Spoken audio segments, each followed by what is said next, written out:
All right, man. Welcome to the 5-Star Podcast, episode 12. How's it going, everybody? Good. Good stuff. Good stuff. So we're talking about staging today, and we have another guest on the show. And I'm going to butcher the name, Manolya. Yes, Manolya. Oh, God. So off. You said the G. You emphasized the G. I removed the G. I practiced it too. I'm so sorry.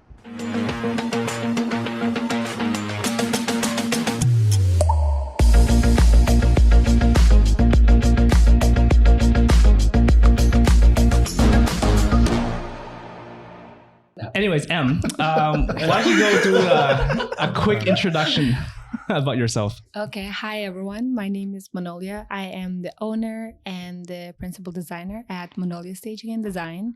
We are based in Toronto. I have been doing this since the beginning of the pandemic, basically. That's when I started planting the seeds. And once we started physically coming into the houses and staging and accepting walk-ins, that's when I started really actively doing staging. So it's been almost 3 years now. Yeah. That's good. Wow. Yeah, that's good. Yeah, we met Manolya at the conference at the Trade show. Realtor Quest trade show. You had probably one of the nicest booths we've ever saw. That's why we actually came to one of yours. Well designed, well organized, and you had the best chocolate you were giving away for free. Yeah. So that helped as well. How many did you have? I was bribed. I had like 10 boxes, and it was the most popular thing. They were like just taking with their hands. Can I take it to my kids? I'm like, yeah. Yeah, she offered me the whole box. I'm like, no, I can't. I had like 20? Was it a special? Yeah, was it a special order, or did you? No, I just got those lint ones. They have like multiple so flavors. many flavors. It's good. Shout out really to good. Lint. Everybody walking by was like, "Can I have one? Can I have one?" Yeah. Well, it worked. It got you here. So, Yeah, you know. It was good exposure. For Good sure. exposure. Exactly. Your team was one of the best interactions there. You guys had amazing energy. I felt them just hanging out with my friends. It was great. Perfect. Nice. Yeah. Nice. Cool. Yeah, no, thank you for coming. It's really a That's pleasure. Well, why don't you tell us a bit how you started in general, like why interior, why design, why staging? I have always been so good at creating spaces that look good, but that also makes everyone feel good within it. Since I was a child, that was my thing. Even if I was like 8 years old, making the dinner table, everyone would come and be so impressed. So that was my thing. They call it the vibe setter. So I've always been really good at that. Mm-hmm. And I studied something completely different. I have a BA and a master's in international relations. So the goal was to work for maybe the UN or the foreign ministry. But even during lectures, I would always be designing living rooms or like looking at stuff on Pinterest. So I always had that passion. Right. And when I did my internship at a ministry back in a different country, I realized how that's not me at all. I want to be creative and I want to have fun. And I never felt like I belonged to such a serious environment. So right after I finished my master's, I decided to go to the UK, London, did a little bit of work there for fashion styling. I worked for Vogue and like big names. We would style them. I was assisting. It was actually amazing. Mm-hmm. But then I also realized I also don't like the set hours. I don't know if you have set experience, but it was very long hours and it was again not really like hitting the spot. Mm-hmm. I came back to Canada and then the pandemic happened. So I was really happy to be here with my family because everyone is here, but I was itching to get something else started. Mm-hmm. I have a lot of friends who are real estate agents, but also real estate lawyers. And as we were talking and just on Zoom, trying to figure out what to do next, they're like, "You're so good at this. Why don't you get into real estate and do home staging? That would be amazing." So I basically spent 6 months working on the logo, the branding, the website, started ordering my inventory. So the spring of 2021, when everybody started physically staging again, that's when I started and I love it. I would not change it for any other work. I absolutely love the process from beginning to the end, even like the interaction with the real estate agents, but also just the whole process of before and after and completely changing the house to something else. Actually, speaking of your process, right? When you walk into a house, when you're actually, get hired to do a staging for a client or a person that's selling the house, what do you typically look at, or what's your process like? I feel like every house that I enter, I feel like I'm the potential buyer because I have never bought a house myself yet. So I'm always looking at the house as if I am a prospective buyer walking into this house. What would I want it to be like? So there's obviously those like focal points that you would want to make your own. So I always try to make it as cozy, as inviting, as contemporary as possible. And I'm just always focusing on like, what is the highlight of this house? And every house has that. You guys been through like thousands of homes. Sure. Every house has that one specific space, whether it's the amazing scenery or the great kitchen island or the master bedroom or that cool bathroom. And that is basically what you are going to steal people's hearts with. And you have to really make that come out. Even if they don't like the other 2 guest bedrooms, they will like that one thing in there that they're like, okay, this is it. It's just a feeling. So you're just trying to kind of leave an impression. Oh, absolutely. For anyone that comes to like 100%. Right. The impression is so important. I want to be remembered like from, let's say, 50 houses that they saw, maybe 10 of them they went to do like physically there. I want from all those houses to be that one house. That was it. Like, nice. Even if they can afford it, maybe. I know they come there for the purpose that if it's their budget, location, everything. But let's say they couldn't even, the offer didn't get accepted and they didn't get it. I want them to remember that one house that they went where it looked amazing and just be like, stay with them. So it sounds like this is your calling. Oh, absolutely. I can say that. This is definitely what I'm made for. Actually, it's good timing too, because when you came in 2020, nobody was staging, right? So you had time to kind of build up your brand, and then 2021 hit and you went full speed, right? So, and also staging is completely changing now too. This is something I wanted to talk about. I met a lady who's been doing this for over 20 years. She is also based in Toronto, incredible human. I met her at the show. She was like such a mentor during the conversation. She said like nobody cared about staging back then. She basically took the lead for all of the other stagers and she proved to people that this is something works. Today, most realtors already have accepted that this is an amazing investment, right? It's a marketing strategy that you have to utilize. But for us, it has changed. It's not only about depersonalizing the space and just getting rid of personal items, but everyone is on Instagram and Pinterest. We are looking at architectural digest photos of celebrity homes. We have such high expectations of a gorgeous home that you cannot just buy random furniture and make it super depersonalized. You have to have that edgy art, the pillows, the beautiful decor that captures their aesthetic side, and they call it neuroaesthetic. Actually, there's science behind it. When people look at beautifully designed spaces and colors, it stays in their memory more. So there's actually so much science behind staging. I didn't realize that's so much psychological behind like Instagram changed the staging. I think game. so, because a lot of people are more like exposed to just prettier things. Oh yeah. Right. And now that's kind of the expectation when they go into an open house or a showroom. Right. Yeah. Well, they also say like 80% of buyers know they're going to buy the house the minute they walk through that door. I have that on my website. Yeah. And then they see the space. They read our website, didn't you? I've checked it out. Yeah. That's actually very true. Although a buyer comes to you, say, hey, let's work together. This is my criteria. I can afford this much. This is my price, location, architecture, size. But at the end of the day, every research out there shows that they make the ultimate decision based on emotion. Course, it's not just about a house. Every decision almost made by humans, it's made in the subconscious mind. So you have to really target their emotions. And how to do that? There's so many things that you can take into consideration, like color theory is one of them. The colors you use are incredibly important. Also, like I said, neuroaesthetics, you have to have certain elements that really capture people's hearts and their minds. Also, we are selling a property. We're not selling just a property. It's a dream. Even if it's not a mansion in Richmond Hill and it's just a 2-bedroom house, you want to inspire the person because that's a step that they're taking in their life for the first time maybe, and it's such an amazing, exciting moment for them. You also want to inspire that client. So it's just I love the whole thing. But if you set up the proper lifestyle for what they want to live in or move in, that triggers that emotion. Yeah. Right. Yeah. To they see themselves living in that space. Yeah. It's a call for action for sure. It's like, oh wow, I really like this. Would you stage depending on the demographics of the area? 100%. When we have, if you call me and you say, hey, can you give me a rough estimate on the phone, I can definitely let you know, like, this is kind of what it would be.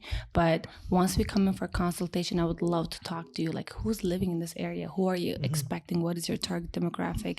We have to take the architecture into consideration. How many people will be living here? Sometimes it's elderly people downsizing. That's the area, right? They're not going to be interested in the furniture you're going to bring to a loft in Liberty Village. It's a completely different thing. Right. So it's not one size fits all. You have to really take so many things into consideration to be as general as possible, but also as specific as possible. That's funny how you mentioned that, because I think I'm guilty of, in the past, trying to save some money and going the IKEA route or the HomeSense. Just nothing's wrong with IKEA. Nothing. IKEA is incredible. HomeSense is incredible. I get a lot of my staging. Don't take it out of context.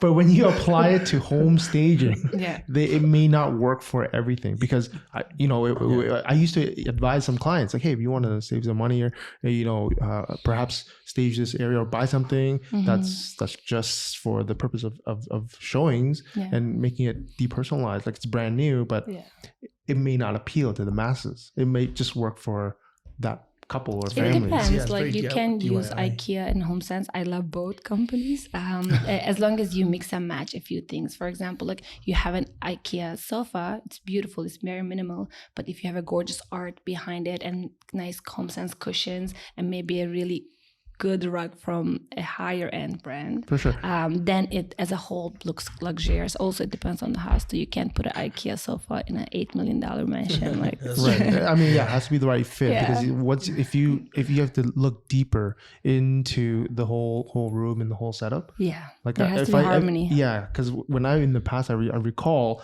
telling clients to either make it more minimalistic, and then I rely on the clients to make the call, and it may not work out so well. Definitely live and learn. Live and learn. Oh yeah, I've been in the business over 20 years. Yeah. So I mean, there's so many opportunities to present the house in the best light possible. It doesn't necessarily mean you have to tell this family who's been there for 15 years, hey, let's get rid of everything. It's not. I have done so many projects where we utilize 90% of their main furnitures, but just kind of, this is what I let me be the bad guy. I always tell them, hey, what are you doing right now? You're trying to sell this house. That means you should start packing, right? Any minute this house is going to sell.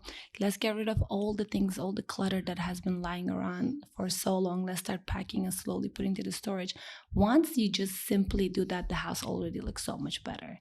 Then there's a couple things that maybe I can give as a tip here. The beddings. Your colorful, patternful beddings is a turn off on photography and staging. When people come in, it's not a good look. So if you don't want to hire a stager but you want to do it yourself, this is what I would say: please declutter, get rid of all of the personal religious items, and get nice white beige quilts and just cover up your beds, and that alone will take the house from here to there. So simple.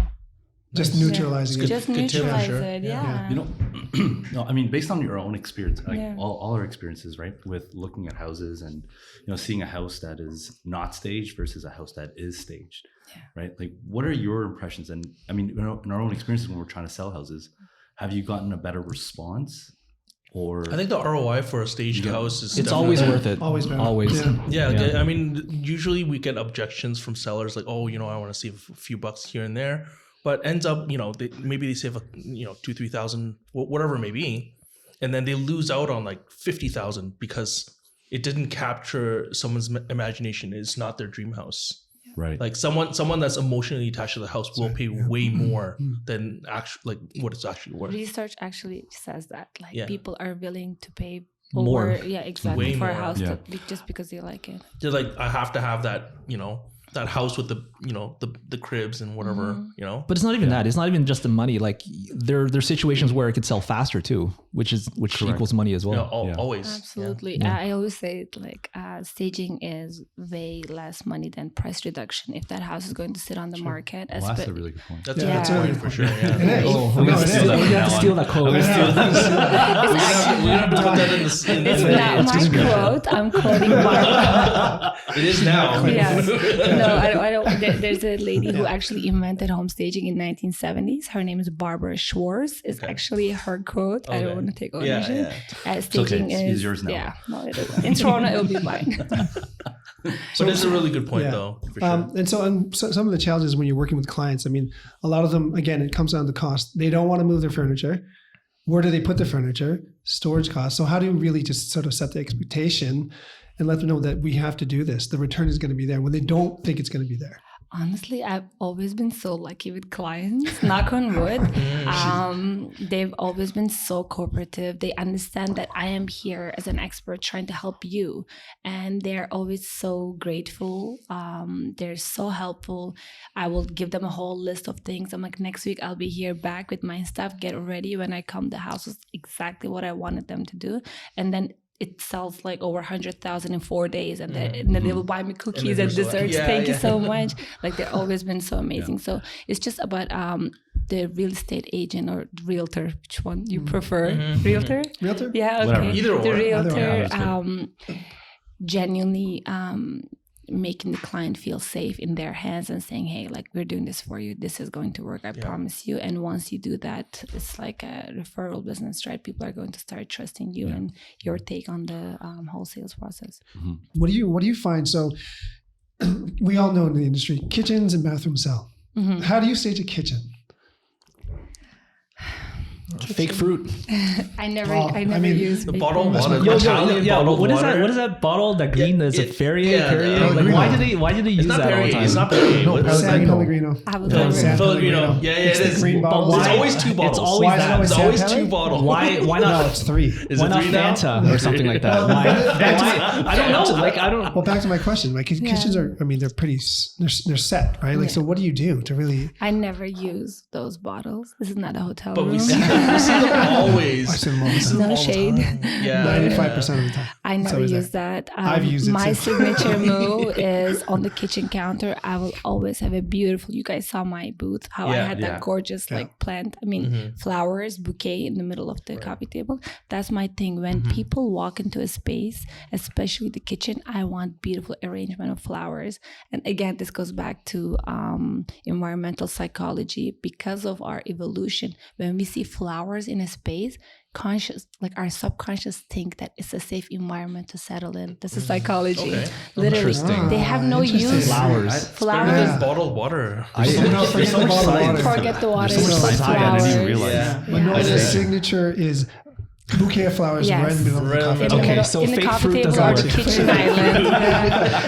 No fake fruit. No fake fruit. Katie, you need the color. No, not even fake fruit. It's always fake lemons. Lemons and fake limes. Yeah, always. I don't know why. So this is really cool because what I'm learning is that you're staging with a little bit of psychology and science. A lot of guys. My obsession besides design is psychology.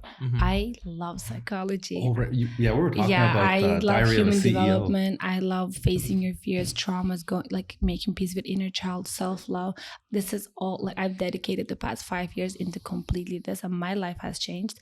My parents' lives, all my inner circles' life. I'm always educating people on it, and it's the only way, because at the end of the day, what is home staging? It's a strategy, right? Advertisement strategy. And the rule number one in advertisement is human psychology. You have to understand the consumer behavior. Why are they making decision? How are they making decision? You can't just throw any staging products there and say, hey, okay, we've done the staging. It is so intricate. I don't know how others do it. I would love to be a leader in the industry. That's why I'm doing it so different. I've never seen any other stager put this much commitment into their job. That's why I think that what I'm doing works. We see your passion. Passion's oozing. Because whatever you do, you have to give it your 100%. And I want to do that. And I respect all my clients equally. Doesn't matter the what I'm making from you. Like whether it's like I said, a small condo or a mansion, it's regardless. I have the exact same dedication for each project. It doesn't matter. I feel like a lot of the home stagers now, like again, no name dropping, whatnot, but it feels like you go into any house in Markham and they all look the same. They're very generic. They all look exactly the same. Sometimes almost the same furniture. And exactly. So if you are, this is an incredible point you brought up. Yeah. If you are investing in a home stager to stand out from the competition, why would you look exactly like the competition? Yeah, you look like the neighbor. It doesn't leave an impression, I think. Mic drop. This podcast is over. This is done. This is over. All right. I think a lot of the designs in certain areas appeal to that market, and it's comfort. It's comfort. They like to see that color tone, those neutral colors. It's what they like, right? So if you're trying to sell in this particular area, then the formula's been working, right? So some would say, why rock the boat? Why do something different, right? But no, I'm not saying. I'm actually right. thinking about it. What you're saying, maybe I am not for everyone. Maybe I think that there's value in not being for everyone. That's true. I think there's a lot of value in that alone. Yeah. Well, I want to work with realtors and particular clients who want exactly me. I have met amazing other home stagers. They're really cool chicks. The thing is, we love doing it, so we have very similar mindsets. Right. I made friends in the industry who do what I do, and they do differently. And I want them to have business too. We should all have our own like you should come niche, to me for me, and you should go to X and Y for who they are. Yeah. So, I never really thought of it that way too, because you have a very unique approach to staging, right? Versus others are just decorating and making it a room just look making pretty. up. They just move stuff out. Like there's no. I mean, a lot of realtors, they do. We do free staging because they have all their own like furniture and stuff, right? Like we're talking about the same look that you're talking about, right? Yeah. But with Manolya's approach is that like she actually uses a lot of psychology and science behind her process, which is incredibly unique. Can I give you an honest answer for this? Yeah, I didn't do my design process first studying it and then doing it. I was an intuitive designer. Like I said, I've been doing this since I was a child, and it works so well every time. Even when people walk into my house when I'm hosting, they're immediately like, I'm in love. What a vibe. It's such like full of love. I feel so cozy here. So I actually didn't study it and then design. I designed, then I reverse engineered my technique and then studied it. And I'm like, wow, this is why it's working. It was this God's given talent that I had. Then once I started really reverse engineering it, then I realized it. And then I also added on top of it what I have learned, and it became this perfect recipe, and it works every time. And even the home seller, they would come back to the house. They're like, I don't think we want to sell anymore. Is this the house we were living in? This happens every single time. Right. Like I love our list at the show. I love it. I'm staying. Really, they cannot believe it. Sometimes they're like, Manolya, this is too much for this house. Like we were like, this happened. They were going to list it for 1.2. After I staged, they listed for 1.6, and they actually sold it for 1.7. Oh, wow. That's insane. I'm not kidding. This house was like a tear down house. I put wherever there was little tiny scratches on the tiles or whatever, I put something there so you could not see anything wrong with that. So I know that's cheating, but I'm on your side too. We made the house look incredible. Well, your job is to make it look pretty and hide the flaws, kind of. Yeah, too. no, actually, I was just gonna add to that, because usually when I use a stager, it's because there's a space that is in the house that is completely awkward, right? Let's say a 2-bedroom condo, right? One of the bedrooms is kind of a pie shaped unit, and you're like, how do I lay this out? If it's empty, honestly, buyers don't have the imagination. They just walk away from that. They can't. Right? They don't have the imagination to see how the room can get laid out. But when you have a stager actually stage that space, it makes it look entirely different, and people I love this room. Right? I don't love it, but at least it's that alone, that example there is already enough value because if a listing is going to sit for 30 days, 45 days, because people can't imagine that space. Absolutely, you're cutting that time. Just looking at numbers, your mortgage, you're paying that every month. Maintenance fees in condos, property tax, these are all costs that you're paying. If it sells in a quicker time, you're already saving. That's right there. So, someone has told me that staging, like they didn't really believe in the staging, and they're saying, "Oh, it's just the art of distraction, deception." But I mean, you know, I do agree hearing from Manolya that it helps sells the dream. Absolutely. Right? If you the dream lifestyle is what they're after, like it helps them envision like that's welcoming and be able to move in. And to your point earlier, like it's I believe it's all about, you know, brand positioning, right? If you are positioning to a certain target market, there's many stagers at different levels, like fast food, different high end luxury. There's many different types of cuisine. It's true. No, I mean, you're right. You're not for everyone. Every stager has a different style, right? And there's different types of realtors. Like, that's true. 100%. You know, and you kind of it's we're not only selling a particular house. When a realtor is actually building their own brand by their own staging, because that one house that you staged and you sold, that is now your portfolio. Your next client is inspired by that one house. For sure. 100%. And I think when I see real estate agents Instagram or their websites, and there's a consistency in their listings, everything looks, even though it's not staged, it's clean, the photos are good quality, they're not very generic. It shows that they have a brand consistency, and I think that's the key for success. You're an extension of our brand. Absolutely. Your portfolio is our portfolio, right? I think they go hand in hand, like staging, photography, the tours, your own social media, like all these have to kind of align to tell a story. Yeah. But you know what? Like you were saying before, like in the past, maybe like half a decade, staging has really become more of a mainstream thing. And I think it's even us like seasoned realtors now, we see that value. Like whereas before we were like, oh, you know, you can, like how Steve was saying, like, oh yeah, you can advise them to do this and that, but that doesn't fly anymore. Like we need this service to provide to.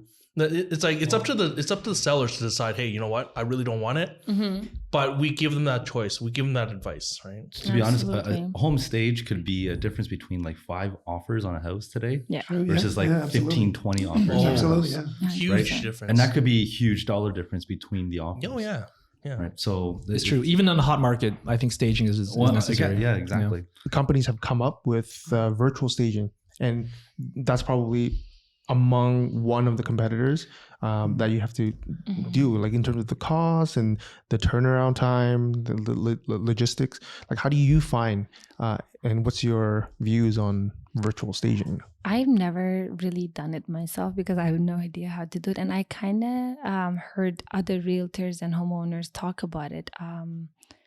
It's not cheap. It's not that much cheaper because they have to do multiple angles, and each photo costs like $50 to $100, I think. So something like that. Yeah, it's actually not that much cheaper. So that's one thing I realized from other people's what they talked about it. It's not that much cheaper. Too, it's like you're showing this amazing house, and then once they come in, there's nothing to really look at. I recently was at a consultation. We're going to do this beautiful home in King City with like 9 bedrooms, and I told her, we don't need to stage all these 9 bedrooms. Like, it's a waste of your money. You don't like, I could make this money, but why would I want you to do that? So either leave it empty, because they are going to know what to do with 9 different guest bedrooms, or maybe do virtual staging. But let's do the kitchen and the living room, because it was incredible. The scenery, it's looking at like 100 acres of land. And I felt like if we focus on this and let's make the master bedroom, that's more than enough staging for you. I could try to sell you more staging and make 10 times more money, but I am so honest with my clients, it's not necessary. Do the rooms that count. Do the spaces that really count. Let's just steal their hearts with the course. entry, the living room, the kitchen, and the master bedroom. And the other rooms, let them do whatever they want to do. The person is going to buy. You don't need to either virtual or physical stage any other room. Well, here's a question. I know, like, when you walk into a house, and sometimes something's off. You walk in, it may be from a hoarder's home or a rental property that's, you know, a disaster. Have you ever walked away from business where it's like, I mean, it's scary sometimes. I don't think it's necessary to stage this at all. and you just advise like, hey, sell it as is, or maybe there was some sort of a violent event or a crime scene. I've never had that. No, but we've seen so many types of different properties. Honestly, Steve, I think in that situation it'd be the realtors saying that, hey, we should just clear all this stuff out. Yeah. And then we can make a judgment call if we want to do a staging. So it's more, and in those situations, more like cleaners than stagers. That would be an amazing before-after shot for me, though. Totally. Mm-hmm. To imagine the difference. We'll keep it in mind. That's not my job. Let me know next time. Manolya's not going to touch that. I'm like, okay, let's get rid of the blood first. I'll Stage around this summer. You can't just put flowers on top of the blood stain. That's not going to work. But we have spoke about like some homes before where know. they didn't even clean up like the blood stains and. Don't call me to that. We don't go into that. We don't even call a stager. I don't think I'm the first person to call. Let's just put a lipstick on that and call it a day. Manolya, how do we solve this problem? I'll call the forensics first. Someone died here. We gotta stage this. So let's get back on track here. So, what can people expect? I know staging has different costs, right? Yeah. So give us a range of what staging could cost, right? Yeah. This is the hardest question. I know. There's no concrete answers here. It's all subjective. But so the size of the house is so important. The caliber of the furniture we're bringing, who's the target client, even if it's like 2-bedroom condo, let's say in Victoria Park, but a 2-bedroom condo that is downtown, like Yonge and Bloor, one of the towers, they're going to be completely different, right? Well, so Yorkville, this is the hardest question to answer for me. Also, staging doesn't necessarily mean it's a completely vacant home. I'm going to come in and make everything myself. It could be you already have a nice bed, you already have a nice couch. I might just come and give you a report on how to declutter and get it ready. Maybe bring beautiful piece of art and my flowers for the counter and just kind of do very minimal. They will cost you almost nothing. Like maybe I can give you an example we just did in Brampton. They've been living there for 10 years. Amazing Filipino family. They became my interior design clients afterwards. They've been there for over 10 years. They had 3 kids. They were really settled in, obviously. When we walked in, we just told them to start decluttering and pack it up and put into storage. I told the homeowner, Rodora, let's get you nice white kilts because you're going to keep living here. So let's just cover up the bedding. All I did was really bring living room, like a sofa, a couple accent chairs, and art. It costed around $2,000. They sold it in 4 days. I think it was over $80,000. Oh wow! Nothing. You just spent $2,000 and some of my recommendations. They didn't even have to be bothered. They just kind of cleaned up. Nice. I'd say that's a pretty good return. It's an amazing return, and it sold immediately. And then she was so happy with how the house looked. She said, "Can you please help us with our new home and come and like this?" Yeah. So you use some of their existing furniture. Oh yeah, if they already have like basic stuff, as long as it's not extremely like dated and torn, ugly. If there's like stains on it, like I would be saying it might be a turn off. There's a term for that. It's called is it fluffing? Like you're adding accessories or wall art. Is that kind of what it is? Fluffer? Is that I don't know. Is that term? Fluffer? I don't think I've heard that term, Kenny. No, fluffer is a different term. I don't know. I don't know. Is that a term? I don't know. The industry says no. I don't know. Fluff. Maybe it is a term. Fluff. But it does work. Adding accessories here and there. So worth it. For sure. But that would be a completely different type of staging where we are mostly consulting and giving you a few pieces of rental furniture, then coming into like a 9-bedroom house and doing everything. But I can, for example, that was about like 2,000 plus tax, and we brought in like the entire living room, but kept everything the same and just kind of walked through the entire house how they could make it better, and it actually broke a record in that entire complex for the highest selling house. Wow. Amazing. Wow. Yeah. That's how powerful staging could be. Yeah, definitely. Another one, we just did at like Markham area on Lawrence. This complex is very, very old to the point that the maintenance fee is the highest I've ever seen. That's how old it is. And it was an entry. How much was it? I think it was like around $1,000, but this building is really, really old, and it's a 2-bedroom. Everything was sort of like falling apart. And even the furniture was really, really old. We staged it. It sold in 2 days. Over $60,000 over asking, but it it was a very cheap house. It was around $300,000 home. Oh wow! It's one of those like old buildings. Huge. But again, that also broke a record in the entire complex for the highest price, and the homeowners couldn't even believe the house. They like it changed immensely, and we barely brought anything. We used their beds again, just completely cleaned it up and brought a new living room, art, beddings, and just looks like a different house overall. Let me actually, as you're describing this, I'm thinking about some listings that I'm trying to get right now, and I'm looking at the house, and it's like it's very neat and it's tidy, and they have their own like you know, personal touch on it. But if I was to invite you into it, right, like how would you? I guess you have to see the space, right? Because sometimes it's hard to gauge as a realtor to see, okay, should we stage this or should we not stage this? If you have a partnership with me, I'm so available to talk to you 24/7. If you don't even know if you should stage or not, send me photos, email them, text them to me, be like, hey, what do you think? And I can give you like idea on the spot. Even if I don't even ever come and we stage together, I can just be like, hey, tell them to change the bed sheets and like get rid of that like art and just get like something new. I can just rent you that one piece of art. I don't even have to be physically involved, but you're going to have so many listings. If this is just that one listing that I'm not involved, but I would love to be there for you, I will be there for you. I will tell you my honest opinion whether you should do it or not. So it's not staging or working with a stager shouldn't be scary. I should be like your right hand, like with every staging. I should be there for you and telling you what to do, what not to do. For sure. Where do you source some of your stuff? Because your designs are very, first and foremost, how would you describe your design sense? Is it transitional, modern, contemporary?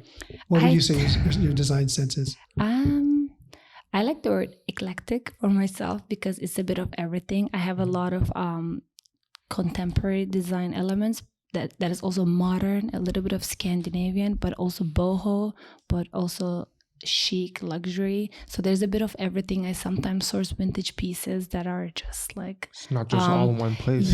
So when that happens, it's a bit eclectic, but sometimes people would think eclectic means maximalist. Everything's just so chaotic, but that's not it. I just like to see harmony. As long as there's harmony and it's beautiful and cozy, it doesn't have to fit into one criteria or one design style. But I think the top 3 would be modern, contemporary, and chic. Nice. Yeah. Actually, I have a personal question. Like I was thinking, like, okay, so well, obviously we know you have an accent here. Where are you from, and do you draw any of that inspiration, your design, from like home or from like different areas you visited? Like where does that come Travel from? is so, it's my biggest inspiration. I think I am Turkish, but I love the Mexican and Balinese interior design. Like I've been to both Tulum and Bali are 2 of my favorite places in terms of design. So this is the one thing. So let me ask you, when you go to a spa or retreat where you want to just relax, what does it look like? There's a lot of rattan, jute, a lot of marble, real stone, lots of natural plants, elements are always there. Exactly. And stone, this is called metal. biophilic design. What biophilic design means, it comes from the word biophilia. A Harvard professor, Dr. Owen, I believe, he coined this term. It means that biophilia means humans' innate desire to be in nature or around nature, around other living things. So when we are in nature, we feel so calm and happy. Our blood sugar regulates. We're not stressed anymore. However, 96% of our time currently we're spending indoors. So the last 10 years, all the interior designers and architects started thinking, how can we bring this this nature into our living environments? And this is one of the things, having real plants inside, textures and colors that are found in nature back inside, natural elements like wood, rattan, linen, cotton. And if you go through my entire inventory, every single piece is like that. I don't have any artificial materials plastic in mine. Stuff, everything is natural. No plastic lemons. No fake plants. Fake plants, unfortunately, we have to utilize because they will die. Sometimes they die. But I will put as much as fake plants to still bring that luscious greenness. But like I said, if it's a living room or a kitchen counter, I need to have a fresh bouquet for the scent and the real feeling of it. Oh, so funny how you mentioned that. So where do you draw the line? Do you just bring in all the pictures and furniture and whatnot. What about electrical, like, light fixtures? Do you have like special pieces, what about the aroma of the house? Okay, this is my other secret. Aroma. All five senses are being used here. This is actually that brochure I created for Realtor Quest. Okay. Again, science shows that when you are stimulated in all your five senses, it enters your long-term memory, and that memory stays with you. That's why when you have the scent from when you were in kindergarten, you're like, oh my God, I remember this scent. Like, scent is so important. So in the house, there's everything that's visual, but I also I'm obsessed with music. I have a playlist for every single occasion, every single mood. So when I am working with you, I can offer you, if you're going to have an open house or you want to have a background music, I can send you the most zen, like most playful, happy Spotify playlist. Awesome. Yeah, that you can actually utilize awesome. During your showings. Sure. I do aromatherapy. I use specific oils with diffusers, especially in the bathrooms. Do you do that for every house? Like oils and stuff? Yeah. Oh, okay. See, these are the things, and the service that I provide, you would think, like, one might be intimidated. Oh, wow, what is she going to charge for this? It's actually not. My prices are so competitive. I just think this is how it should be done. Right. If I'm going to do it, I'm going to do it this way. I'm not going to charge a double. Most of the time when people hear my prices, they're like, how is it actually? I'm not going to lie. Yeah. As you're describing everything, I'm thinking dollars. No, it's actually, it doesn't have to be. I don't think it needs to be expensive. I don't think a 2-bedroom has to charge like $11,000. What is that? What kind of price is that? Am I buying this? I think listeners are exactly. You know what? It's a great point that you're saying that you're very competitive. It's not. I just did a house in King City. They listed for 3.6. I staged it for $8,000. Okay. It's a $3.6 million home. Million. There was 7 rooms. So think about it. That was $8,000, and that's top to bottom. That's actually everything. It was completely vacant, brand new, renovated. That compared to the market, she got like quotes from everywhere. She's like, yours is still like the cheapest one, and it's the best one. And when we did the staging, people were calling her, being like, who did the staging? Realtors who came to the showing, they were trying to find my contact because they never seen a staging like that. Yeah. It's not about the quantity, it's quality. It's quality of your work, right? Yeah. So, like, I mean, in your industry, like for let's just use that $8,000 staging. Like, would you say a lot of it is like a labor cost, design cost, or is it more like kind of your expenses? Is it more you have to rent certain pieces? Like, why for some viewers, why would $8,000 be worthwhile? Like, where's that dollar going towards? Okay, so the furniture pieces, that's a giant home. There was like so many rooms. It's expensive to rent. Well, it's high-end furniture, right? It's really exclusive. One high-end furniture. Everything that I have, there's absolutely no stains, no damages. I heard horror stories about the furnitures coming in that are just tearing apart. Mine is like spotless. Right. Everything is brand new. Everything's beautifully stored, so there's no dust, no dirt, no stains. So also the caliber of the furniture we use, they're very high-end. 2, like I said, there was 3 living rooms, including the basement, 6 bedrooms, 2 kitchens upstairs and the basement. So there's so many rooms and so much furniture that goes in there. Also, it's in King City. It's a drive up 1 hour and then another hour back. And the whole de-staging process, it's a lot of time to do such a big house. But she's my consistent client, so I give her a great deal. You said it's sold for 3.6? Yeah. So it sounds like a 4,000, 5,000 square foot home. Yeah.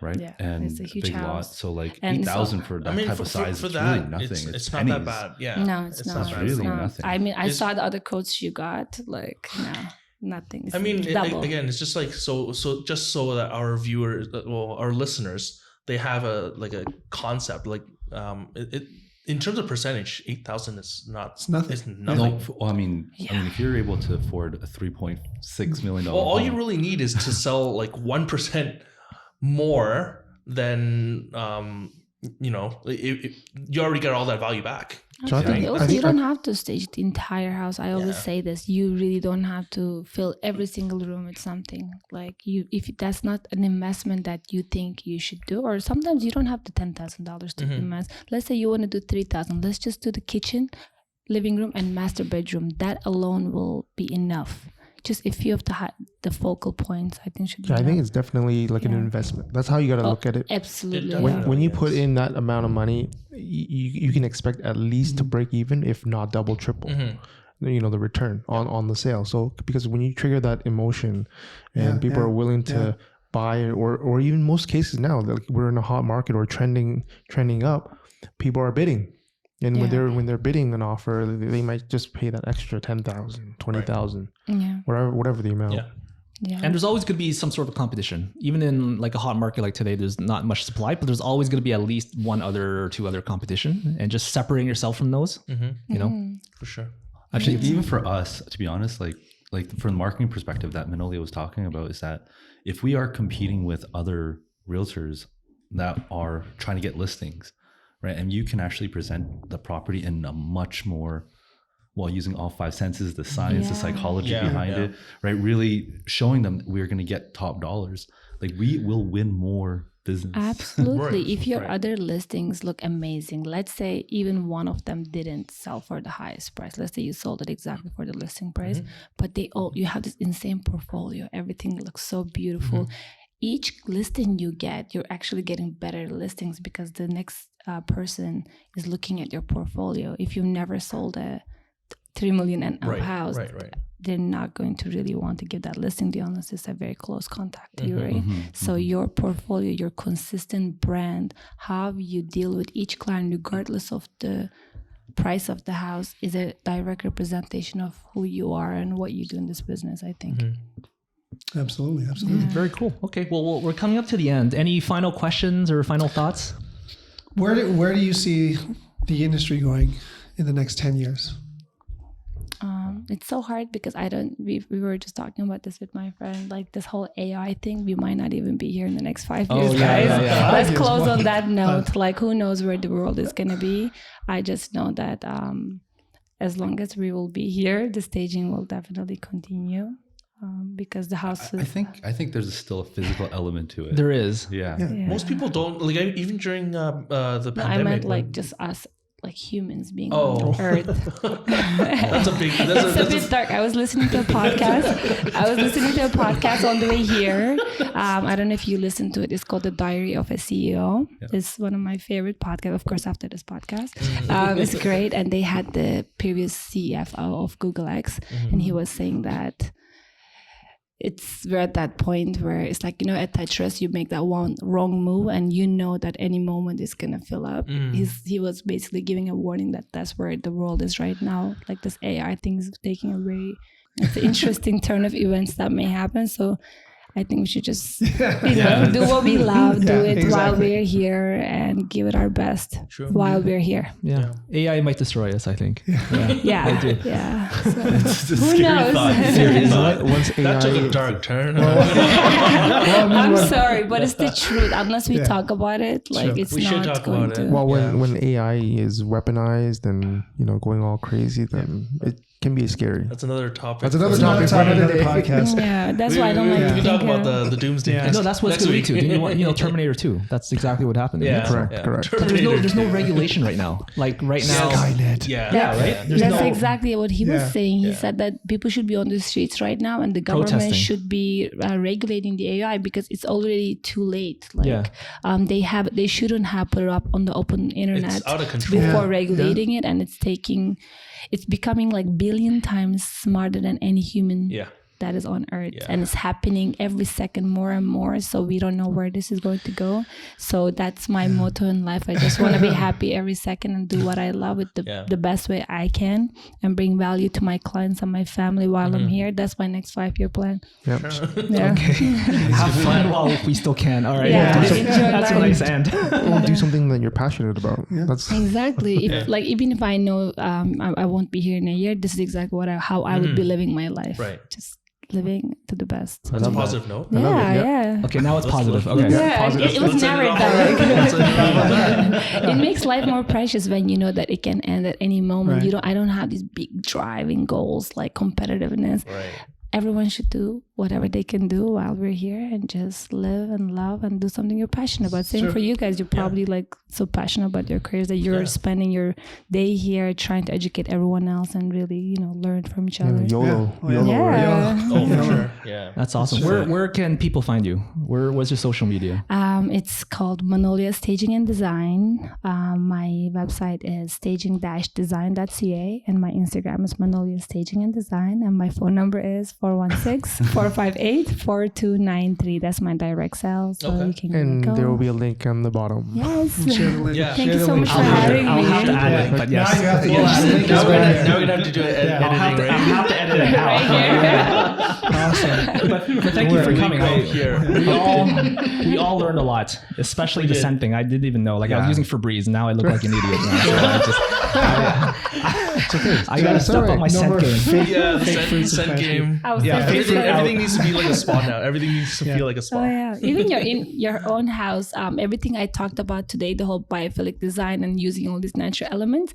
These are for staging. It's for a few days or a week. But for your house, you all should have these elements in your home. Whether it's your bed sheets or your cotton pillowcases or some nice plants inside or nice candle.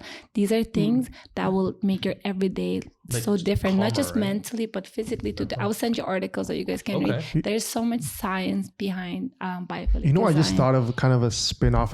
It's not staging, but you could actually advise people with their homes. There's that show Maria Kondo where people are she's an incredible organizer. Right. So oh my gosh, I think she's out the window now after having kids. So she's incredible. Maybe I mean that might be something like as a side thing where you can advise people to kind of rearrange their house. I do that. So like besides staging, we do interior design. So usually like I said earlier, my staging client, the seller who I just met due to my real estate agent connection, they would say, hey, we're moving to a new house and I love your style and how you did it.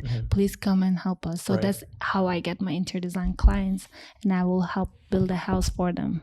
Good to know. Yeah, everyone knows. It's full service. Or like the buyer wants to keep the house with all the furniture because they just love it as is. Then we can negotiate like which pieces they want to keep, and we'll just leave it there for them so they can just come on in and move. That's cool, man. So awesome. Thank you for coming today. Thanks for coming in. It was actually a lot of fun. This was her first podcast. This is her first podcast ever, which is she did it here with a 5-star group. Yeah. Her first podcast, one of many, I'm sure. Well, don't forget us when you when you hit it big. But you guys don't forget me. You're growing so fast. Absolutely. Thank you. Thanks everyone. All right, thank you so much. Bye.